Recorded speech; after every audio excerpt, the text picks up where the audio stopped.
Hello everyone, today I'll be watching Attack on Titan Season 2, Episode 4. The previous episode ended with Eren, Hanji, Armin and Mikasa riding towards the castle where Reiner, Ymir, Krista and everyone else are located. And I really hope that all of these characters will meet. I hope that we get to see a conversation between Krista, Ymir, Hanji and everyone else. I'm really hoping for any kind of big reveals, additional information. At the same time, I have a feeling that maybe they won't meet, that maybe because of all these titans, everyone in that castle will be forced to escape, or maybe everyone could die, although I don't believe that's a possibility, but you never know. At the point that I'm filming this, I have uploaded my reaction to episode 3 like a few hours ago, so I haven't replied to any of your comments. But I've seen a few comments because I just wanted to check if there's anything that I should know before watching this episode, and someone corrected me that actually the Beast Titan wasn't climbing on Wall Shina, that it was actually Wall Rosse. So yeah, and it definitely makes sense because they were checking if Wall Rosse has any holes, and that castle was really close to Wall Rosse. So. But yeah, so that actually means that he's going away, and this is really strange because I still don't know why did he appear, and now he's suddenly disappearing, he's going away. It's strange, it definitely, I have no clue why would he be now going back on the other side of Walrus, and maybe he succeeded with what he wanted to achieve. I really don't know. So yeah, that's I think that's I think probably the biggest thing which I got wrong in my previous episode. So yeah, I think I'll just start watching. Soldiers. Okay.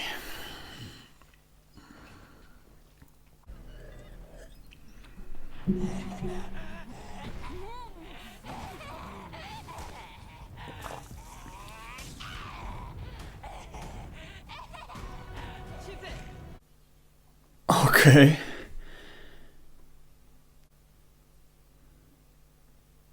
Huh. 最近まで誰かがいたみたいだな。壁の近くだっていうのに。おい見ろよ、こんなもんまであったぞ。ゲルガ、それは酒かい？なんて書いてんだ。まさか今飲むつもり？バカ言え。こんな。もし本当に壁が壊されていないとするなら、巨人はどこから侵入してきているのでしょうか。ああ、確かに巨人が少ないようだ。壁が本当に壊されたにしちゃう。私たちが巨人を最初に発見した時だけだ。コニー、お前の村は？家とかが壊されたけど、村の人々に被害はなかったんだ。もし食われてたら、血とか跡が残るもんだろ。ずっと気になってるのが、俺の家にいた巨人だ。そいつがなんだか母ちゃんに言ってたんだ。ありゃ一体。コニー、まだ言ってんのか。お前は。ばっかじゃねえの。Oh, come on, look at her face.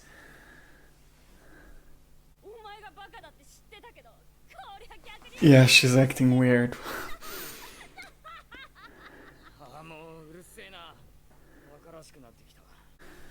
Oh, this teen.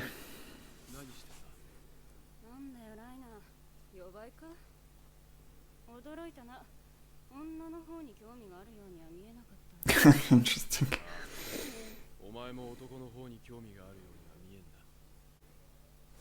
Cool.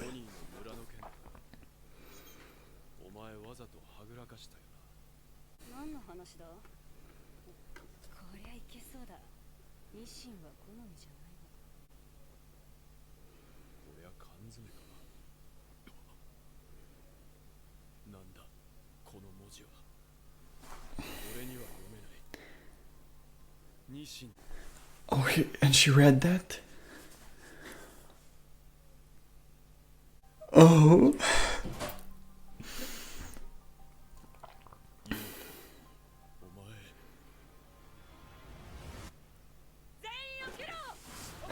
the hell could that mean?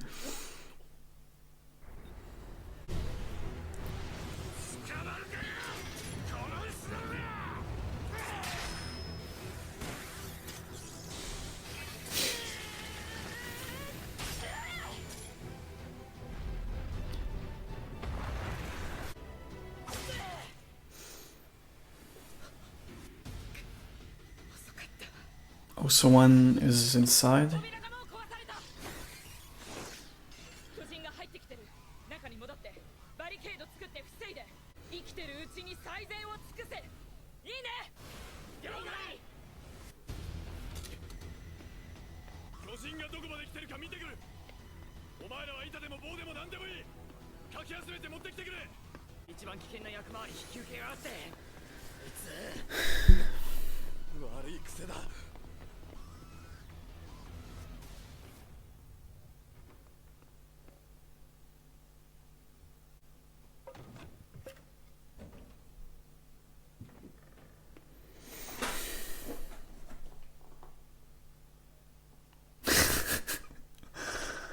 Okay.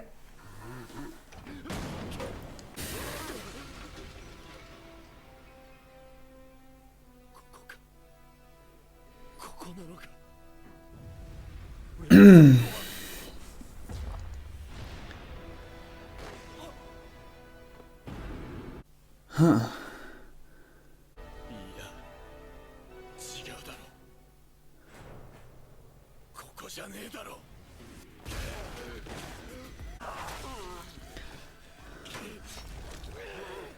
ライナー、無事か。ベルトルト、生き延びて帰るぞ。絶対に俺たちの故郷にな。ああ、帰ろう。そこをどけ。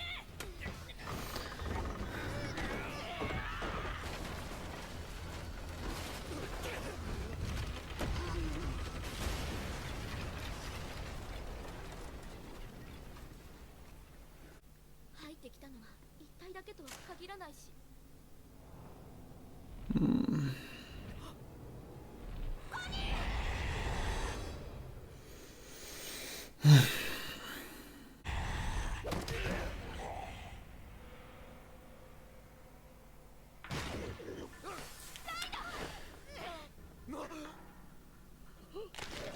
Oh.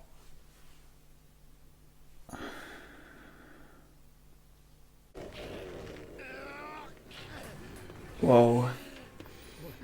ライナー、こいつの顎の筋肉を切っちまえば。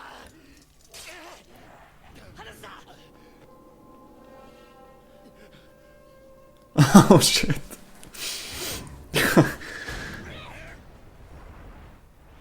あとは添え木と包帯が。そうだ。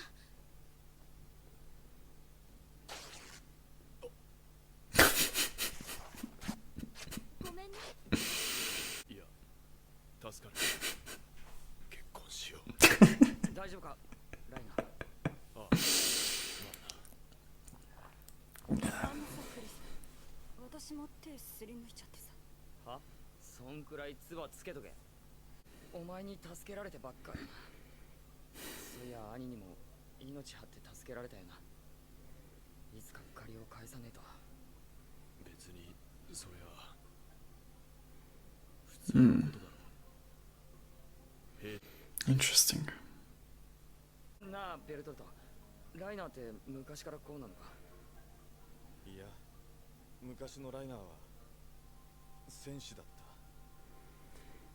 今は違う。なんだそりゃ。戦士って何のことだ。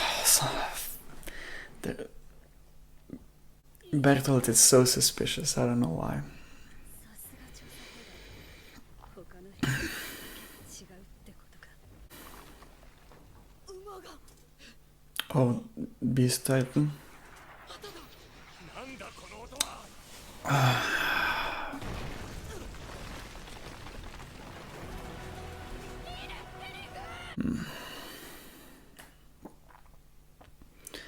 獣の巨人の仕業に。うわっ、巨人多数接近。さっきの倍以上の数は。なんだと。巨人が作戦行動でも取ってるようなタイミングだね。 Yeah, the Beast Titan is doing this, definitely. 遊ばれてるような気分だ。 や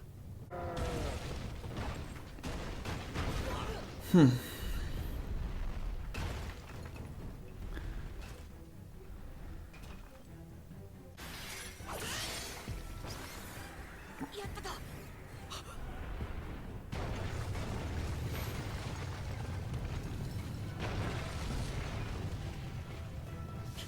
そのねえし刃も使い切った。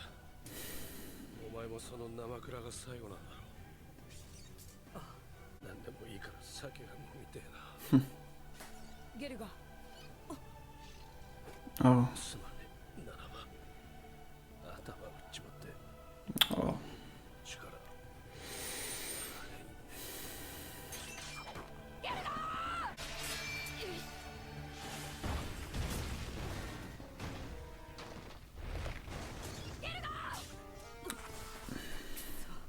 もう全くないのか。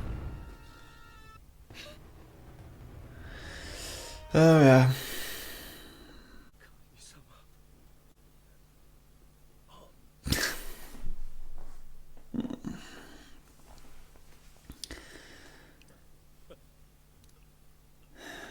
誰だよこれ全部飲みやがったやつ。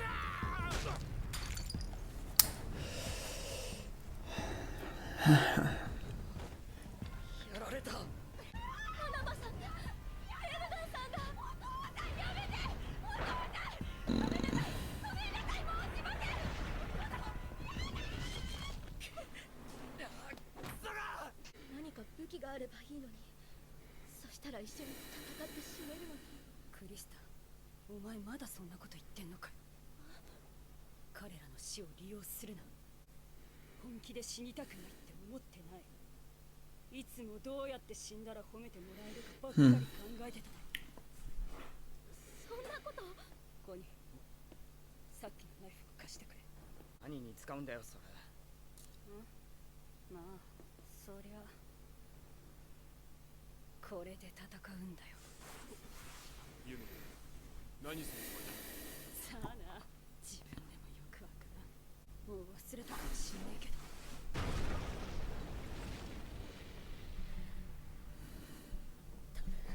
これが最後になるか Okay. ら思い出してくれ。雪山の訓練の時にした約束を。お前、胸張って生きろよ。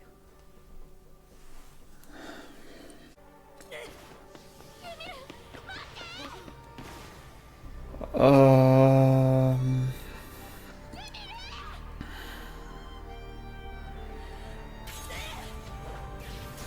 Oh. Yeah, she's a Titan shifter.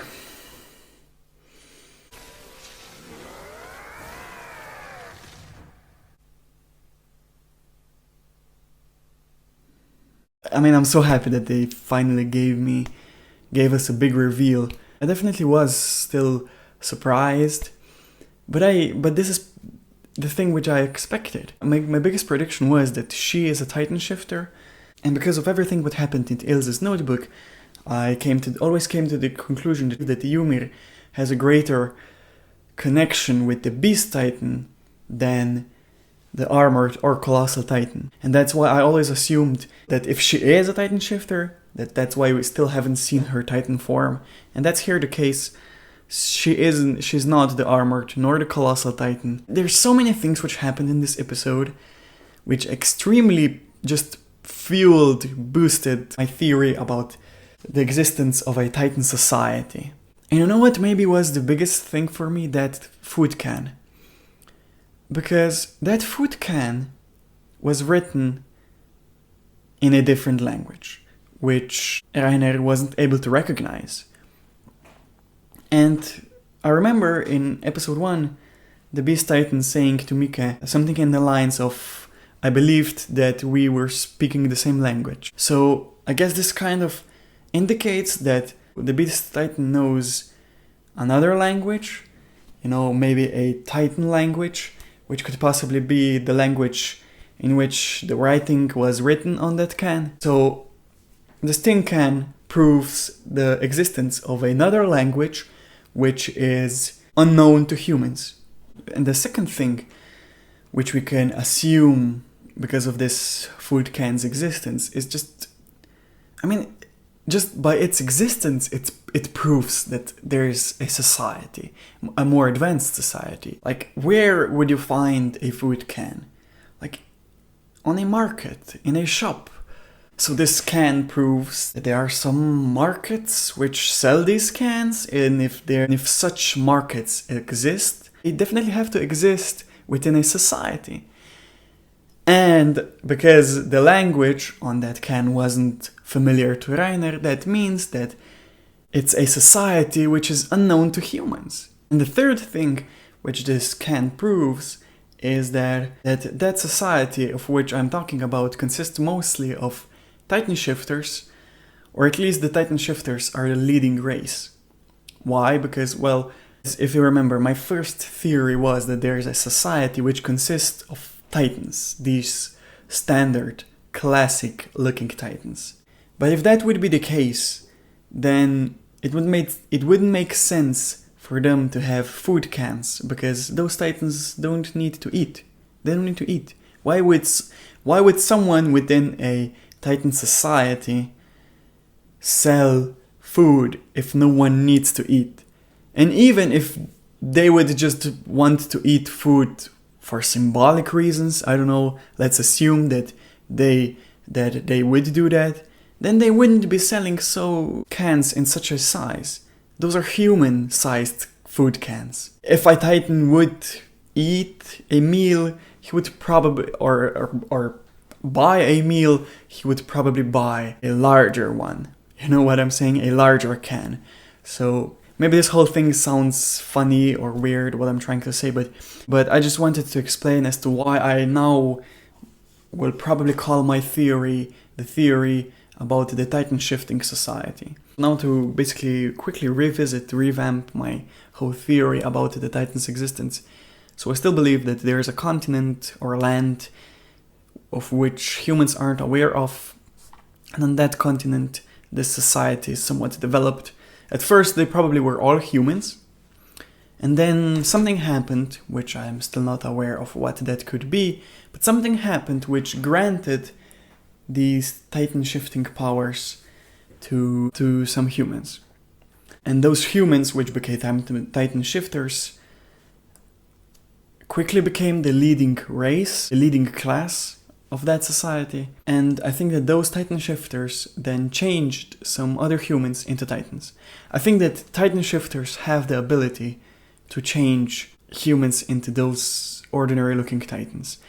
I mean, the Beast Titan is doing this.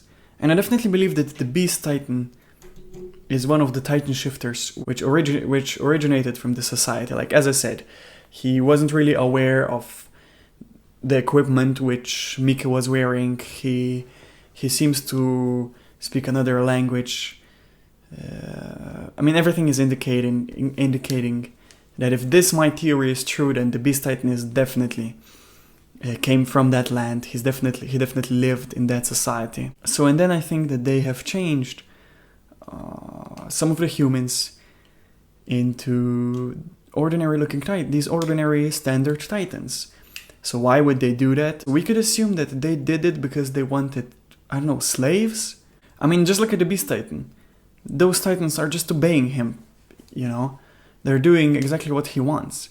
So those people which became Titan shifters changed some other humans into ordinary Titans, because with that they become the leading race, the leading class. They have absolute power, and with those Titans they get an army, they get slaves. They don't need to feed them, they don't need to do anything to them. They don't require anything, just the sunlight. So I think that's what happened, that these Titan shifters used the standard looking Titans as a workforce. So, and then I don't know why they decided to get those Titans into these human lands. I don't know why, what could that be? You know, it's so hard to really figure out what their true goal is. But definitely something that I can say is that the real enemy are the Titan shifters which created those Titans, just as the Beast Titan. I think that Titans, these ordinary Titans, are just mere puppets, which probably wouldn't exist if it weren't for those Titan shifters. Yeah, those are definitely my ideas about the origin of the Titans, my ideas about a Titan society and a Titan land. I definitely now have a greater belief that my theory could be true. I mean, there are a lot of indicators that indicate that is the case. This was definitely, of course, the biggest thing of this episode, seeing that Ymir is in fact a Titan shifter. But I'm really wondering what Krista is, if Ymir is so protective of her. I mean, Ymir is a Titan shifter, and as I said, considering everything that I said, everything that happened in Ilsa's notebook and in all of the episodes, as I said, I believe that she also, that if that Titan society of which I'm speaking exists, that Ymir was definitely a part of it. So that just means that Ymir herself is a part of a society where she is a part of the leading class, where she is a Titan shifter, so she's extremely powerful. So why would a Krista be important to her? Especially because it doesn't seem as if Krista knows anything. I don't know, maybe Krista is also a Titan shifter, but still, why would she, even if she's a Titan shifter, what benefits would she bring to Ymir? She herself is extremely important. So why would Krista be important to her? Unless if Krista is even more important than Ymir. But why would she be if she's not even aware of it? It seems like it's crazy of what Krista could potentially represent. But besides Ymir's whole reveal, what I also found interesting was Reiner's flashback. So we were shown how they as children encountered that Titan, and one guy sacrificed for him. But what is now interesting to me is Bertolt and another guy were alone somewhere at that place, and a Titan came to them. How did then Reiner and Bertolt escape? That's interesting. As I said, I have a belief that Berthold could also be a Titan shifter. I mean, they were children, so something had to happen which saved Berthold and Reiner. What could possibly have happened is that maybe that Titan knocked out Reiner, and then Berthold transformed while Reiner was knocked out and killed that Titan. I don't know what. As I said, there are countless possibilities, but that's really interesting. And it showed us why Reiner is trying to always save others. And then the other interesting thing which happened to me was when Berthold said to Reiner that he's not a warrior anymore. That was strange. Even Reiner was surprised. It's like something is wrong with Berthold. I mean, I don't think that I'm fantasizing at this point. Like, it kind of felt, I don't know, why would he say that? Because, I mean, if someone is a warrior, it's gotta be Reiner. Like, just look at what he did with that Titan. He was prepared to sacrifice himself. When, he was carrying that Titan which beat him. Like, he's fighting, you cannot deny his fighting spirit.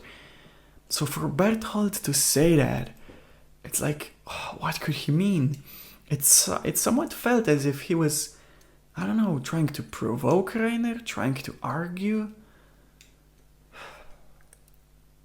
So now to go through this episode. So we started off with a scene where the Titans started to attack the castle.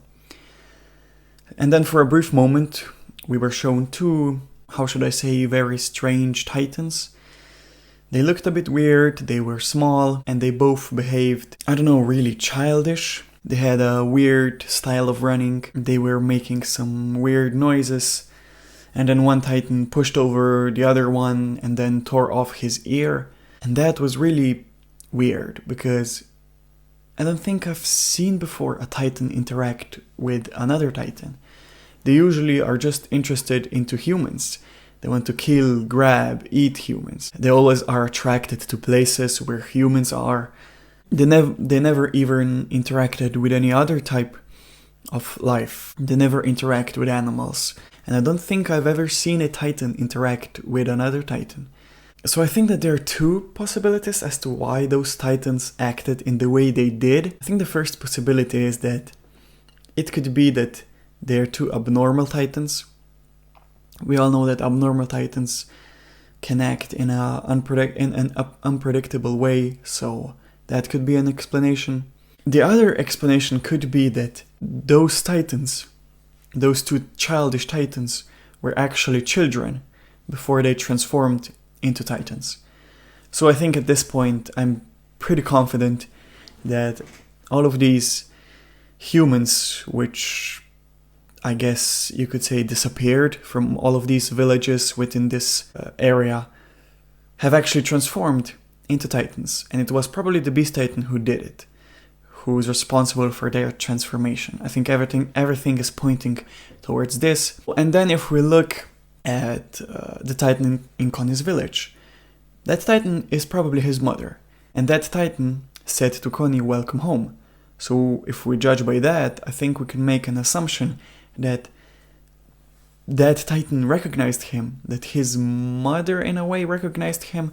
I don't know if she's actually aware of herself, probably not, but still, I think that just proves that even after you transform into a Titan, you still keep some of your human characteristics, some of your human memories. So there's a great chance that actually there were two children which were transformed into Titans by the Beast Titan, and now in their Titan form they have kept some of their characteristics which they had when they were children, when they were still humans.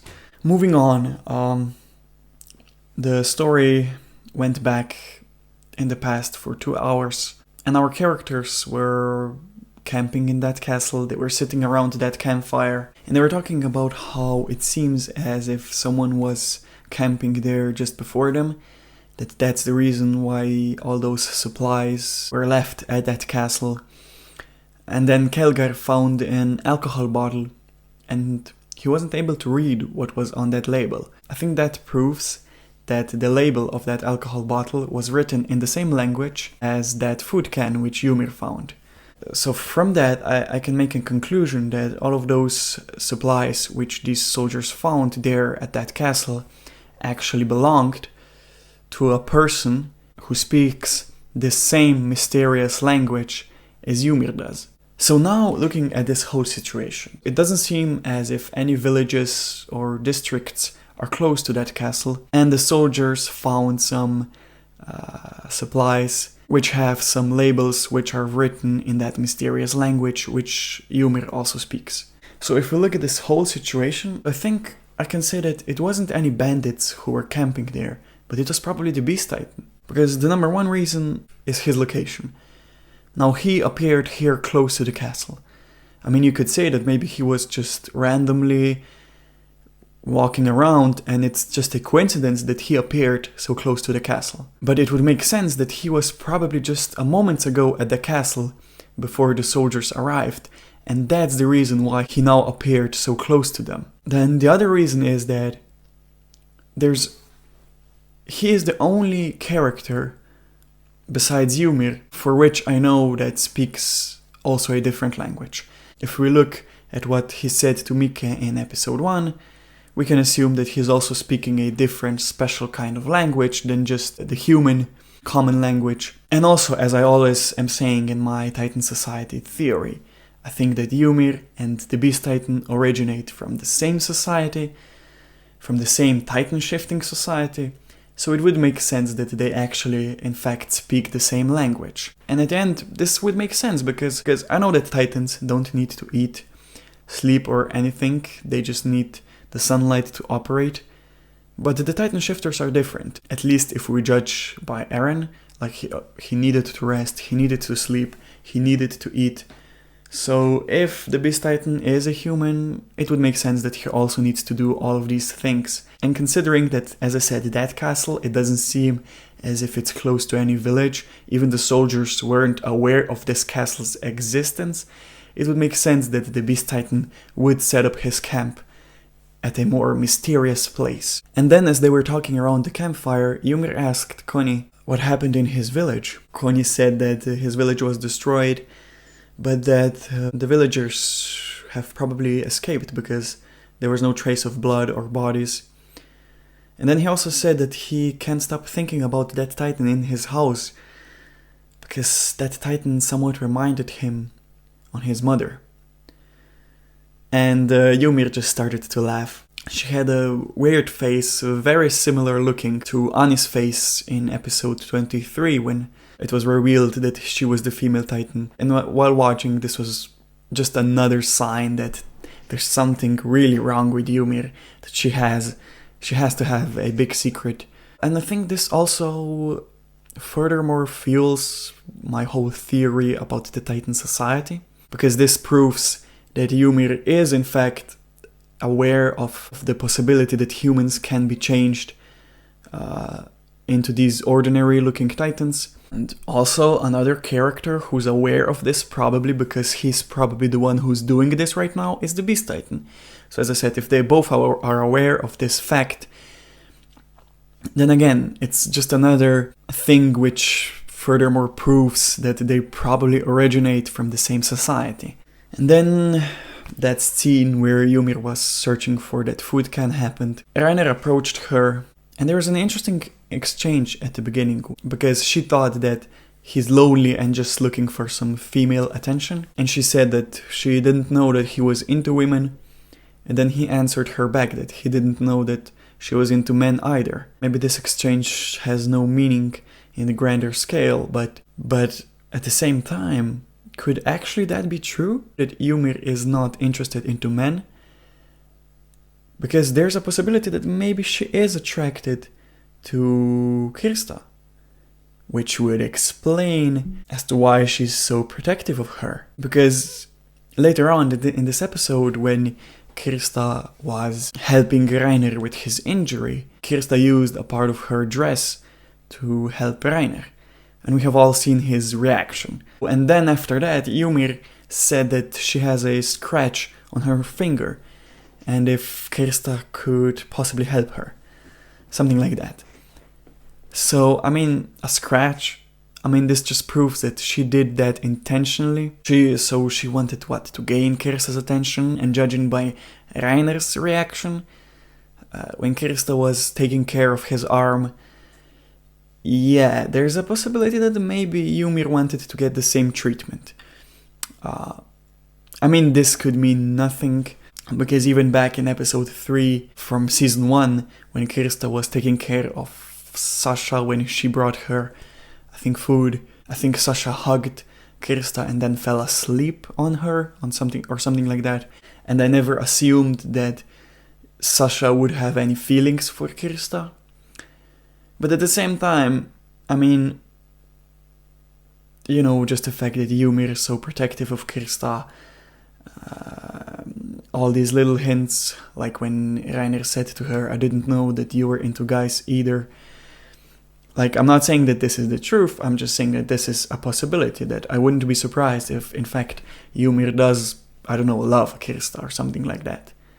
Then Ymir found that can, gave it to Reiner. Reiner realized that she was able to read that and was extremely shocked. But now they're all aware of her being a Titan Shifter, all of these characters who survived. So now him knowing that she reads and understands a different language is not such a big of a deal anymore, but still he knows an additional information which he can tell to someone like Hanji. And then the attack started. The Titans started to attack. The rookies were left in the castle, and the elder members were fighting the Titans. And during the fight, one Titan actually succeeded and sneaked into the castle. That's why our characters who were inside the castle were forced to fight that Titan, were forced to make a barricade. Reiner was the first one who rushed down, opened the door, and then noticed the Titan. That Titan reminded me a bit of the Titan in episode 1 of season 1, that Titan who ate Carla. They both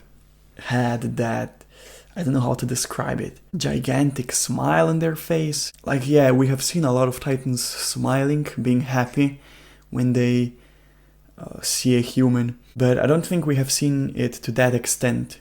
So that was interesting. Then that Titan tried to attack Reiner and that flashback scene happened. I already talked about this in the beginning of my discussion. There's just one thing which I would add. I'm really curious, like, at what point has this happened? Was this Reiner's and Bertholdt's first encounter with a Titan? Like, I don't know, because judging from what Bertholdt told Eren and Armin in Season 1, Episode 3, it seemed as if his first encounter with a Titan was when he opened his window in his room, in his house. And if that's true, then Bertholdt, Reiner, and also their friend would probably be already aware of the danger that those Titans are now present in their area. So that begs the question, what were 3 children doing alone? I don't know, that's really interesting as to what they were specifically doing at that moment. Then Bertholdt came to help Reiner. They stabbed that Titan with a fork, and Reiner said to Bertholdt that they will succeed with going to their home village. And Bertholdt agreed. And then Ymir, Connie and Kirsta used a cannon to basically defeat that Titan.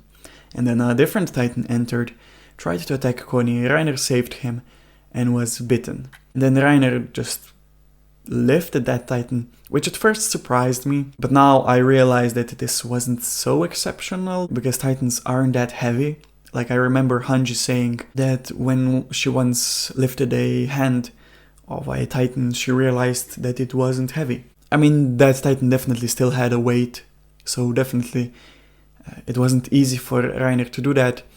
But if that would be a human with that size and that mass, I don't know if Reiner would be able to lift him.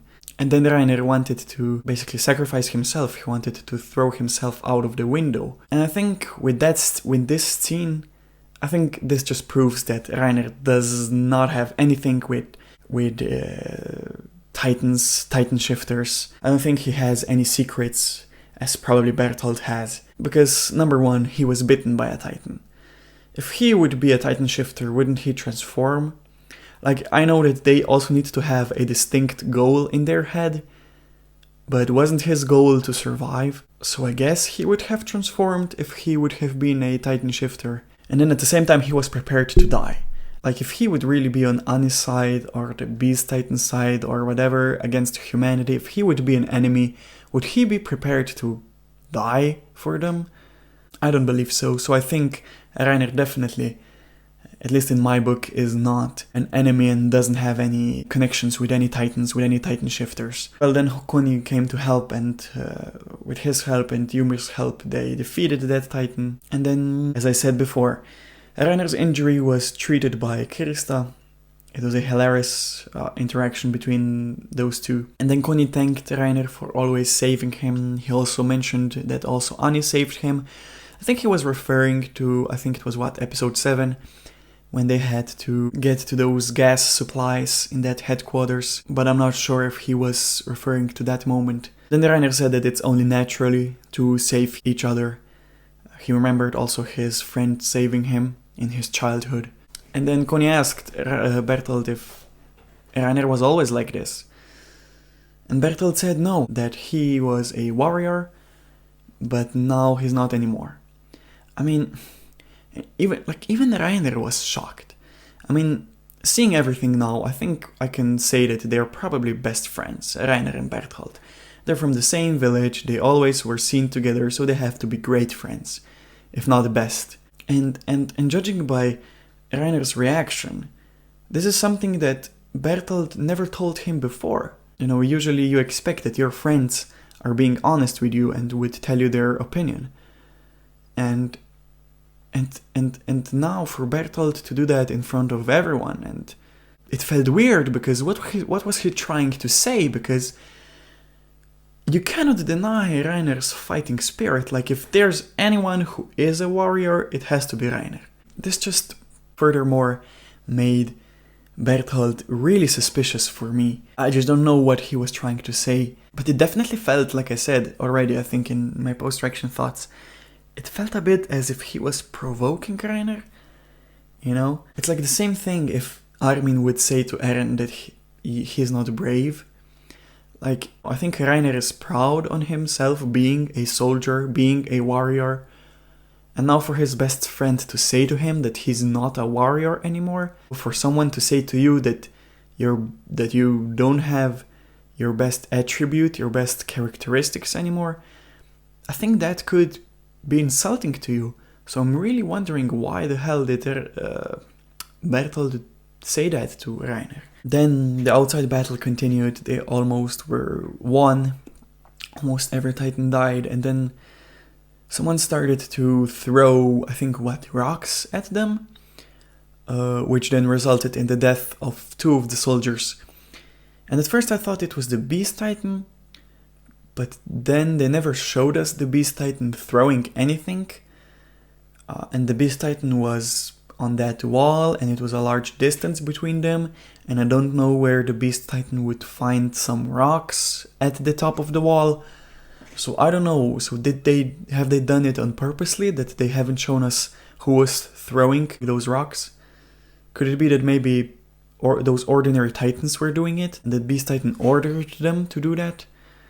That would be an interesting thing. And then a new wave of Titans arrived, and Celgar and Nanaba were in shock because they were now the only ones left to fight. They were low on gas, low on blades, and as they were fighting, they eventually both died. Celgar, I think, hit himself into his head. He was losing his conscience. When he fell off the tower, Nanaba tried to save him, and she succeeded at first, but in return for her own life, because she lost all of the gas, because she did it, and those Titans grabbed her. And then, at first I thought that maybe at least Celgar then will survive, which he didn't, as he was trying to drink that alcohol bottle which he found. A Titan grabbed him. It's just sad, because if you think about it, at least one of them could survive, because if Nanaba wouldn't try to save Celgar, at least she would survive, and if he wouldn't be obsessed with having a last drink, he would be able to, I don't know, go more in the center of that castle, join the rest of our characters, and he would probably survive. And at the end, they both died. And it was the same as with Vikky. It was so horrible to see Nanaba in that position, when those Titans were, when all of those Titans were holding her, and she was screaming "Father," and yeah. The sentence which they said in episode 1 from season 1, when they said something about being caged like birds, this definitely is a theme going on through this show. You know, we see how all of these humans really feel like caged birds. They feel helpless, you know? And it has to be hard it's hard for us viewers, and it's hard for all of our characters. Like, you know, they were their leaders, you know? Krista, Konya, and everyone else were looking up to people like Nanaba and Vikky. And now they see her being in that position where she's helpless and just basically begging for her life. These moments definitely hit you hard, because you can immediately imply that into our own real life. You could say that in a way, we humans are basically Titans of this world, with the way how we think that everything is entitled to us, in the way how we sometimes act to other humans, to animals, to this world, you know. I think this whole message with Titans is definitely an evergreen message.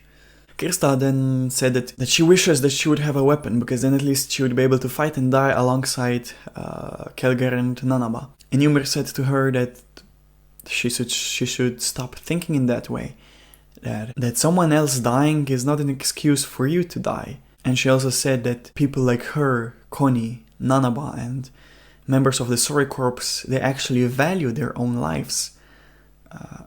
And that Krista, that she just wants to die in the most heroic way possible. Which is really interesting. I really like these kind of moments, because you learn more about each character. I didn't know anything almost about Krista in season 1. So I'm really glad that they're fleshing out all of these characters. And one thing which Ymir said, which I fully agree with her, is that all of these Survey Corps members value their own life. And the whole idea of the Survey Corps is to save people, is to save humanity, is to give humanity another chance. And they wouldn't be doing this if they wouldn't understand the value of life. And the best way you can understand it is if you value your own life. So I fully agree with that, what Ymir said. And then Ymir asked Connie for giving her his knife. And then Ymir said to Kirsta, which was interesting, she said that maybe this is the last time we are talking. So I expected her to tell, I don't know, a secret or something. But she just said that she wants Kirsta to remember the promise which she gave to her when they were training on a mountain. This is the first thing which is weird, because I don't remember them training on any mountains in season 1. I don't know, maybe I'm misunderstanding something here. Maybe this was done off screen when they trained on a mountain. But definitely something that I will try to remember, because, I don't know, maybe they had a special training, maybe a Titan shifting training, but at the same time it wouldn't make sense, because I think that that Kirsta is not aware of Ymir being a Titan shifter.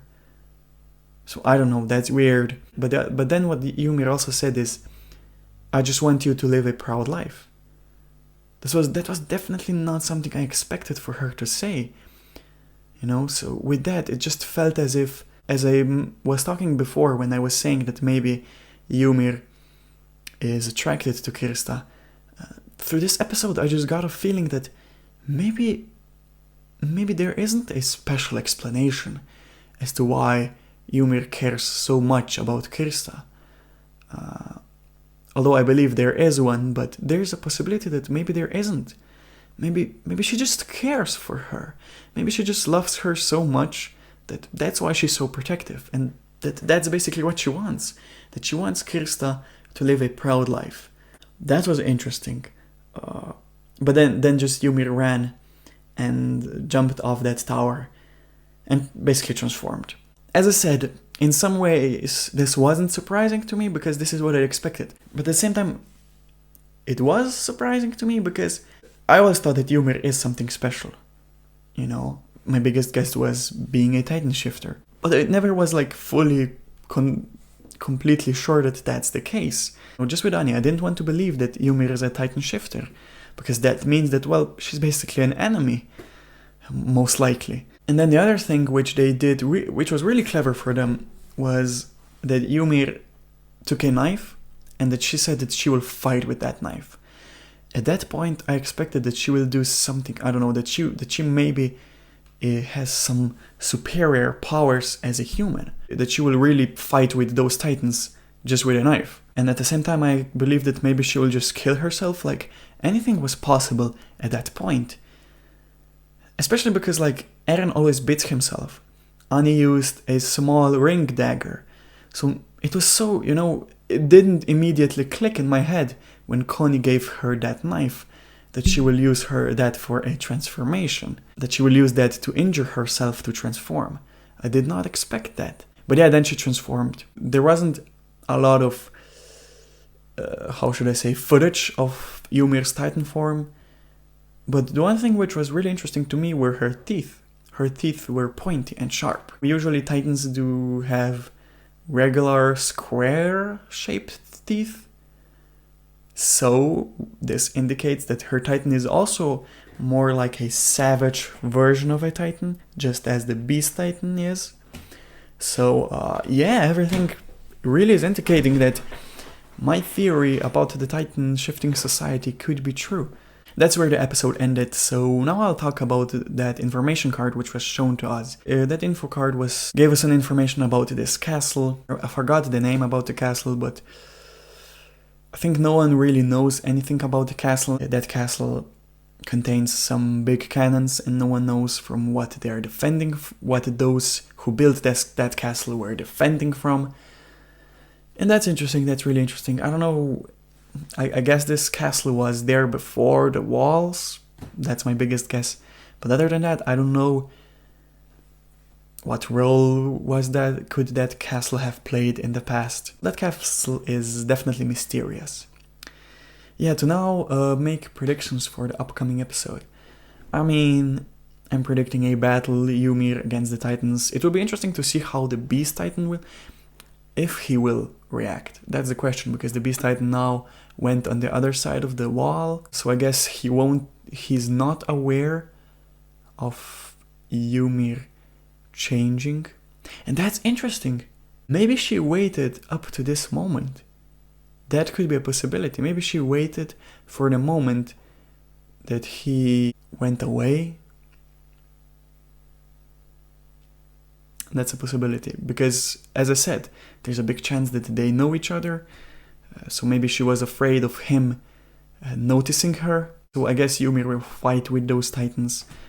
There's a big possibility that Hanji, Eren, and everyone else arrive. Maybe there will be a battle between Eren and Ymir, because definitely Eren will take her for an enemy, because, well, she was hiding this. Why would she be hiding this? They will immediately think that she's an enemy. Eren might lose his temper or just attack her. We have seen how he reacted to the priest not telling them his secrets, and knowing that Ymir, if she would have told her secrets and if she would have helped humanity, her and Eren would be definitely powerful together. So, and imagine if also Annie would help them. Imagine those three, like, humanity would really win. It's tragic that Eren is the only Titan shifter who's helping humans. So yeah, I mean, I think something like this will happen, except if we maybe will follow Eren and everyone else who's with him. Maybe at that place something will happen and we will follow their storyline. But other than that, I think we will follow Ymir and all of others will arrive at that place. So I'm expecting big things in the next episode. For my final thought, I want to highlight something which I think I already mentioned, and that's the fact that Ymir somewhat acted as if she's going to die. It felt as a farewell between her and Kirsta. It felt as if she was saying her goodbyes to her.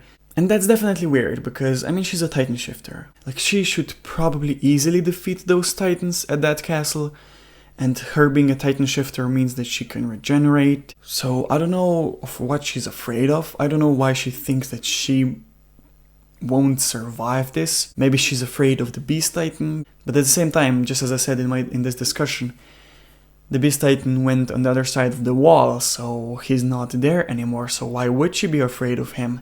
I don't know, maybe she's just being pessimistic. Because yeah, at the same time, it's definitely true that even if you're a Titan shifter, you're still not guaranteed to survive everything.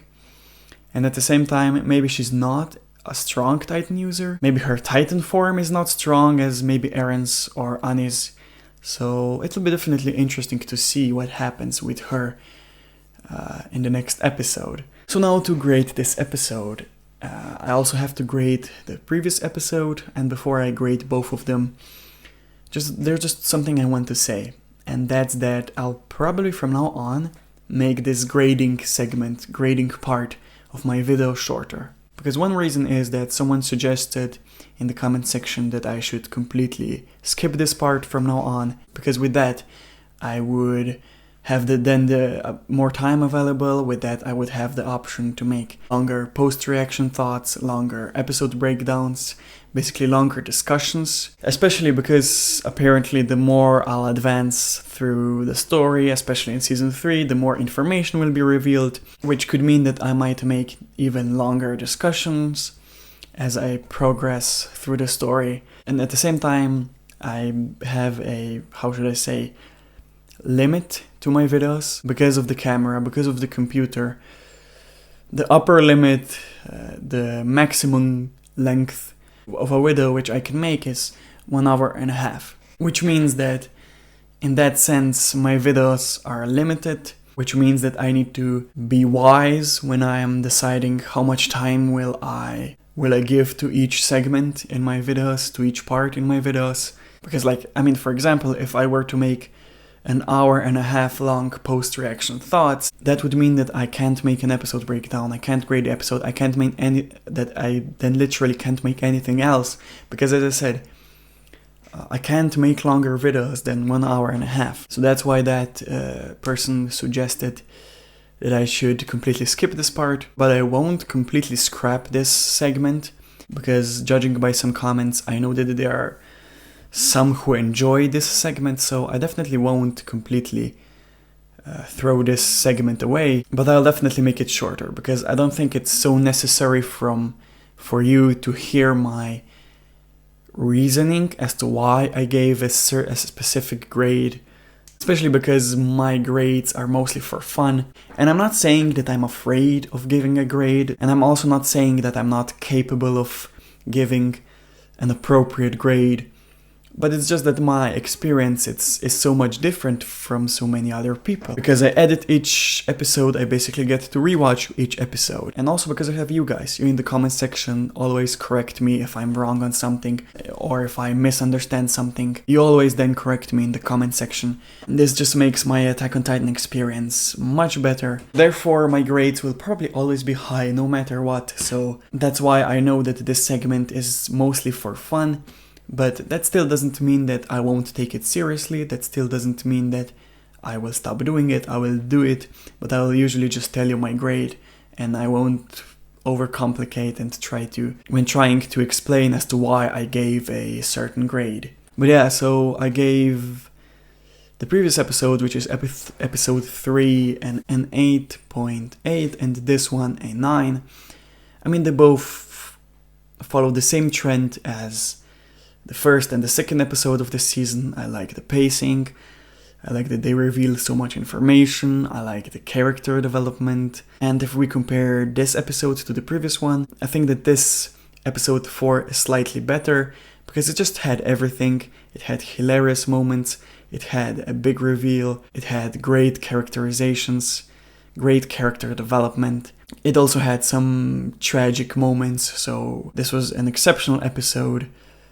At least a 9, maybe even higher, but yeah, those are my 2 grades for these episodes. But yeah, that will do it for this video.